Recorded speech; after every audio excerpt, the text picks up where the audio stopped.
Hey guys, welcome back to Clownfish TV. This is Kneon. I am here with Geeky Sparkles. Hello. And for some reason, we're still talking about the Acolyte. I know. Some numbers came out, and apparently it was the number two show on Disney Plus. Yes, it was. In 2024. Yes, it is definitely number two. And we're going to talk about the numbers and why that's not very impressive. No. And then we're going to talk about the Mary Sue raging about the Acolyte again, like it's last year, I guess. It's crazy that they can't give this up. And I guess it's kind of crazy that we're still talking about it, but why the hell not? Why the hell not? This is like... No, it's really funny because there's a bunch of different, it's not just them, there's a bunch of blogs and the typical typical people you expect it to be. Right. And they're all like, well, I don't understand why the Acolyte got canceled because it was number 2 for Disney Plus last year. Yes, the key being 2024. Disney Plus in 2024 sucked.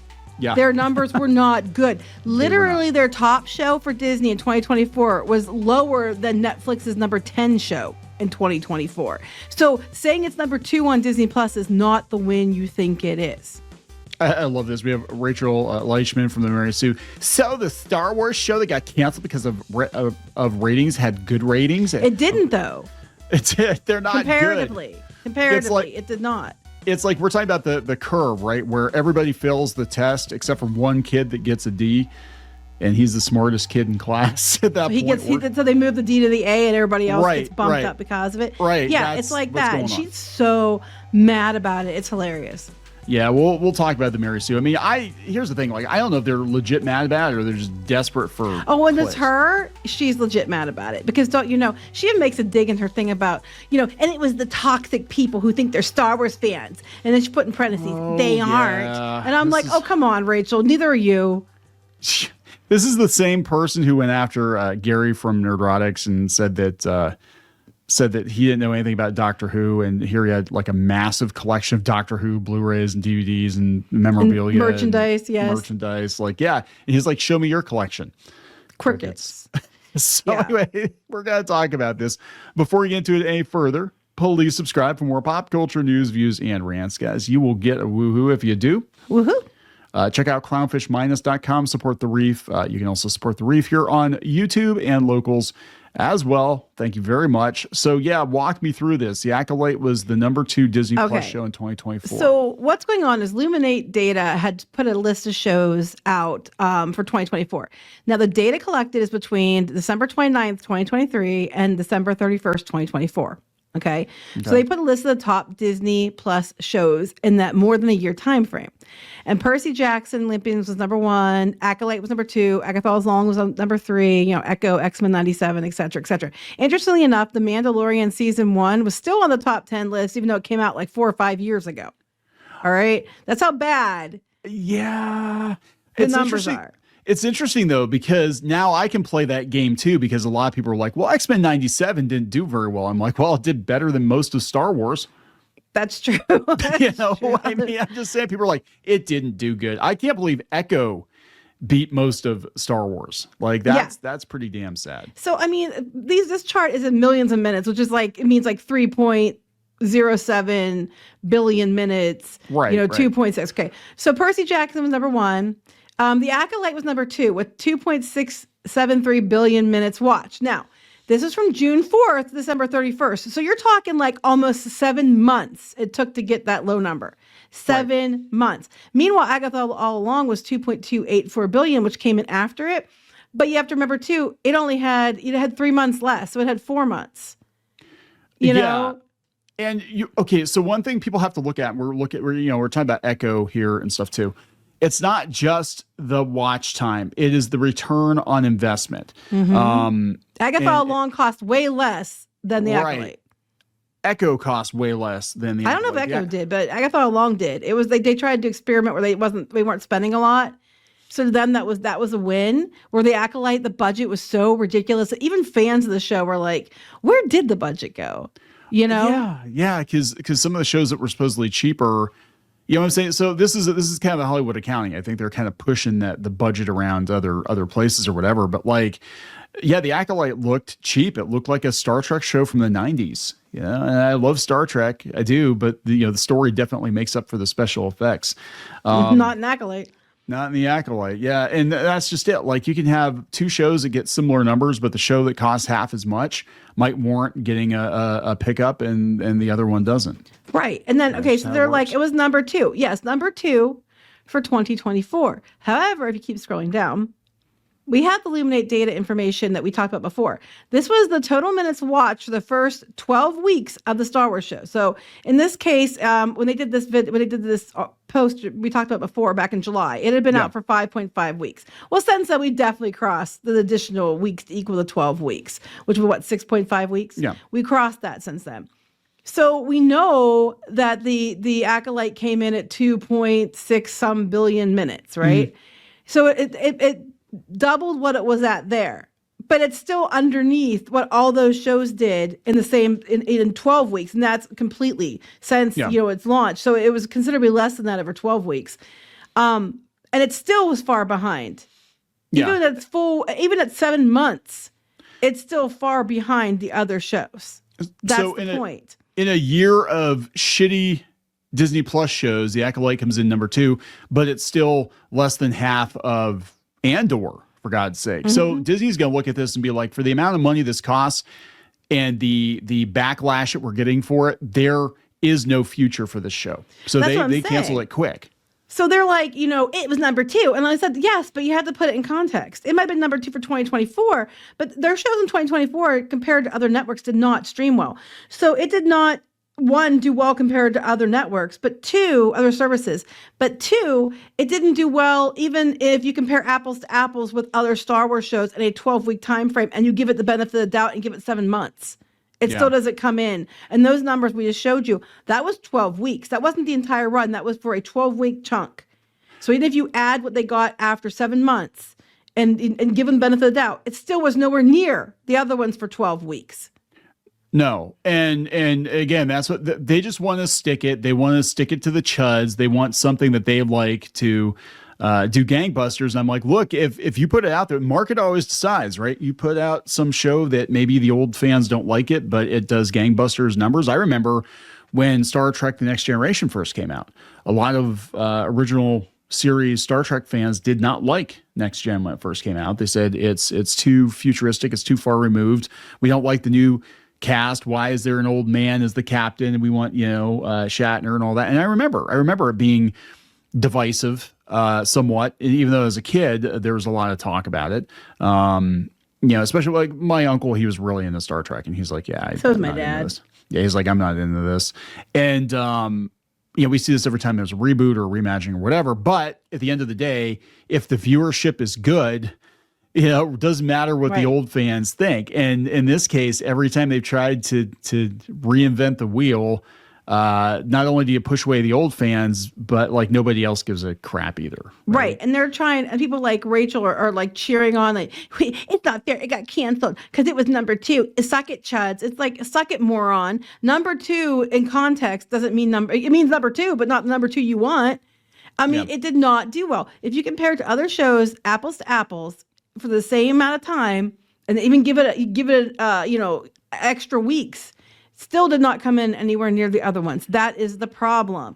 And even like you go back up, even the Illuminate said, 2024 saw diminishing returns for some of the biggest properties on Disney Plus. Mm-hmm. They mentioned Marvel with Agatha and Echo, but Star Wars definitely comparatively. Oh, yeah. And it's just, every series is just less and less viewership, and Skeleton Crew was like the bottom of the barrel. Yeah, they didn't even hit the list. I don't even know what the numbers are on that one. It didn't even make the list. And it dropped off the Nielsen within the first week or 2, I think. Like, nobody's watching it. It's just, look, and this goes along with the Ray video we did the other day. Star Wars at this point is, I believe, irreparably damaged. I think it's a franchise that belongs to Gen X. There was no passing the torch. Like, our kids were into Clone Wars and Lego Star Wars and stuff like that, but they don't give a crap about Star Wars. They don't care. Younger kids than them, they don't care. You don't have a bunch of, I'm not saying everybody, because somebody's going to say, well, my daughter's 7 and she loves Star Wars. Good. That's cool. That's good. I hope so. That's good. But I'm just saying, new stuff sucks. There aren't enough of them. It's not the cultural phenomenon. Star Wars was the Pokemon of our day. Yeah. And it means nothing now to people. No. And it's just the way they're clinging to this. And I love it. You know, she's so predictable. Rachel Leishman. She's just somehow, you know, all the angry chuds are the ones who completely tanked the show. They keep running with this. You know, it's number 2, even though all the people hated it. It's number 2 because people didn't watch it. And it was number 2 for 2024, which is like a number 20 for any other year. It's not a win. It's not the win you keep saying it is. Yeah, see here, she's like, even though the series received backlash it received hate from the right-wing YouTubers who claim they enjoy Star Wars, they don't. Kindly fuck the hell off, Rachel. You weren't sorry. even... No, you know what? I'm not even sorry. Go ahead. What? Yeah, probably not. Hey, they named the character after me, bitch. You know, please do go on how I don't like Star Wars because I didn't like your shitty show. The difference between you and me is, hey, if you like the Acolyte, you're fine to like it. I have no problem with that as long as you're not harassing me if I don't. You know, I let you like what you like. Go ahead. But the problem is you're not allowed to not like it. And I honestly think one of the reasons Disney didn't renew it beyond the numbers were the insufferable twats like Rachel and company who kept going on and on and on and like making hit piece after hit piece and angering the fan base and alienating the fan base even more. So even if Disney doesn't chase off the fans with their shitty stuff, the media like Rachel were going to do it for them. And then you throw in the actors behaving in the same way. Yeah. So people who liked it even are kind of like, now. And you know, we've talked about this before, and we'll talk about it again because, you know, she says on here, valid criticism of the series was lost to a mass attack from these right-wing quote-unquote fans who saw a show led by people of color and written by a queer woman as an opportunity to destroy. It's like, no, it didn't make any damn sense. It wasn't very good. You don't know. See, valid criticism, and you saw these articles, and they say valid criticism is okay, but none of the criticisms they heard were valid. So basically, valid criticism is okay as long as you agree with everything I think. And that's not the same thing. But I don't think Rachel would, you know, if she thought too hard, her head might implode. I just don't understand. Like, you know, some people are allowed to not like it. People might have valid criticisms that you don't agree with, but doesn't mean they're less valid. And honestly, a lot of people didn't like the show, and it wasn't because queer lady wrote show or because, you know, that needs to be a soundbite. Or because queer lady wrote show. Because black lady lead. Nobody cared. Like diversity. If you don't like diversity, guess what? Yeah. Yeah, I was going to say, I watch K-dramas all the time, and one of the lead characters was a Korean actor. If I hate diversity so much, how come my favorite shows, you know, aren't white shows? You know, but yes, I hate diversity. No, I just didn't hate insufferable cows who go up there and act like they're all that in a bag of chips and blame their shortcomings on everybody else being racist, misogynistic pigs, when in fact the show just frankly sucked. Not enough people were interested. Even if I'll give you this. Even if the show was the best thing ever, at the end of the day, if it does not bring in the eyeballs, whatever their metrics are, it doesn't get greenlit. And it's just like anything else, like with publishing. Like we look at stuff too, and we publish, and we're kind of like, you know, do we do a follow-up? Do we not do a follow-up? Because it depends on whether or not the last one did okay. You know, and how much we're going to have to spend to publish this next thing. And this show was already ridiculously expensive, like beyond what the other shows have cost. And it was like, what the heck? The commenters, and these are probably, I'm assuming, not right-wing chuds if they're commenting on the Mary Sue because they censor everything, right? But the commenters are smarter than the writers. Well, it doesn't take much to be smarter than Rachel Leishman. Bort here says, good viewership doesn't matter when your production budget dictates you have great viewership. Disney is a corporation. They only give a shit about hate campaigns if it affects their income. Maybe the reason more people didn't watch is because of that campaign. Maybe not. The bottom line is that the show's viewership didn't justify the budget, so they axed it. Why is this so damn hard to understand? I want to know how people like Rachel go on about the vocal minority of toxic right wing, because, you know, if you don't like it, you're a right wing person, even though people might not like it on the left too. Right wing chud, you somehow the vocal minority, yet somehow managed to tank the entire show. It's because the middle audience, people in the middle who are the ones you don't hear from, were a silent majority and they didn't watch it. This other person says, so their own commenters are calling them out. Percy Jackson cost $96 million and maintained strong viewership across all 8 episodes. The Acolyte cost between $180 million and $230 million, depending on what source you consult, and something like 2/3 of its audience lost something like 2/3 of the audience from premiere to finale because it wasn't very good. You know, it wasn't very good. And people are like, yeah, it needs to do better. So Disney, they're looking at Star Wars and they're like, series after series, we're seeing declining returns, right? Alan Bergman said that they weren't going to renew it because it wasn't worth the return on investment wasn't there. This is the guy who is number 2 in charge. He's more of the movie side, but he said flat out in an interview, we're not renewing it because it's too expensive and the viewership wasn't there. Is basically what he said. Right. So here we have another Rachel Leishman article from a couple of months ago. The Acolyte proves that maybe people should listen to women. You're right, Rachel. Listen to me. Listen to this Kathleen woman. Kennedy. Listen to Kathleen Kennedy. No, people should listen to women. You're right. I have tits. Listen to me. Disney is, I listen to you when you have tits. Disney is happy to let the toxic Dubros win, I guess. Look at She won't let it go. She just keeps going on and on about articles about it. She's just ass mad. Good. Stay that way. I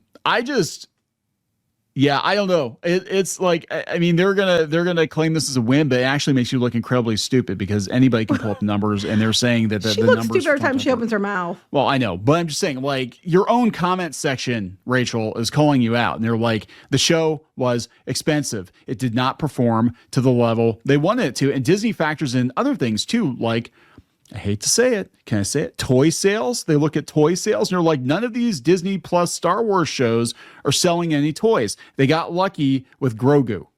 And they had basically Grogu carried Star Wars for like 2 years. I do still think that their behavior of the lead actress and the media and stuff like that, and, the lead actor too, around the show, I think was a lot to do with it too. Because they're just like, this is gonna be more trouble than it's worth. Yeah, because these people are already out there alienating fans, are already doing damage because they're salty, and they're already out there causing more damage than a little bit, including the people that are part of the show. It's just not worth continuing it because there's too much bad blood now.